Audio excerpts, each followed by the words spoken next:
Praise the lord. ఈరోజు దేవుని వాగ్దానము. ఇది డిసెంబర్ 12, 2025. నిర్గమకాండము 33వ అధ్యాయం 14వ వచనము. నా సన్నిధి నీకు తోడుగా వచ్చును, నేను నీకు విశ్రాంతి కలుగజేసేదను. ఆమేన్. ఎంత అమూల్యమైన వాగ్దానం. కొన్ని ప్రత్యేక సమయాల్లో మన నివాస స్థలం విడిచి వేరే ప్రదేశానికి వెళ్ళి జీవించాల్సిన అవసరం ఏర్పడుతుంది. ఎందుకంటే ఈ లోకంలో ఏది మనకు శాశ్వతం కాదు కదా.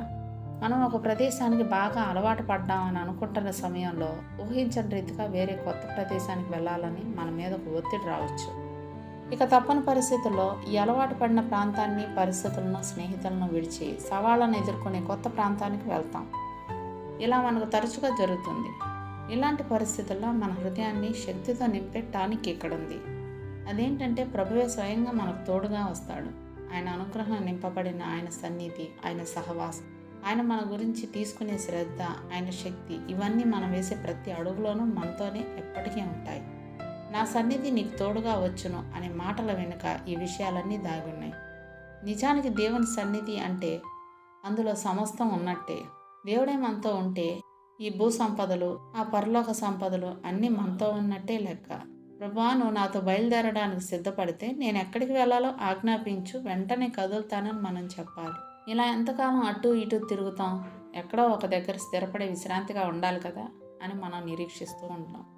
అది కూడా ఈరోజు వాక్యంలో వాగ్దానం చేయబడింది. దేవుడే స్వయంగా ఇచ్చే విశ్రాంతిని, ఆయన మన కోసం సిద్ధపరిచే విశ్రాంతిని, ఆయన చేతిలో భద్రపరచబడే విశ్రాంతిని మనం పొందాలి. మనం ప్రయాణంలో ముందుకు సాగిపోతున్న సమయంలో కూడా ఆయన సన్నిధి మనకు విశ్రాంతినిస్తుంది. అంతేకాదు, మనం యుద్ధ భూమిలో ఉన్నప్పటికీ ఆయన సన్నిధి మనకు విశ్రాంతి కలుగజేస్తుంది. విశ్రాంతి ఇది మున్మాటికి దీవెనకరమైన మాటే. దీనిని మానవ మాత్రలు ఎప్పటికైనా అనుభవించగలరా? తప్పకుండా. ఎందుకంటే ఆ విశ్రాంతి గురించిన వాగ్దానం ఉంది కాబట్టి మనం విశ్వాసంతో ప్రార్థించి దాన్ని పొందగలం.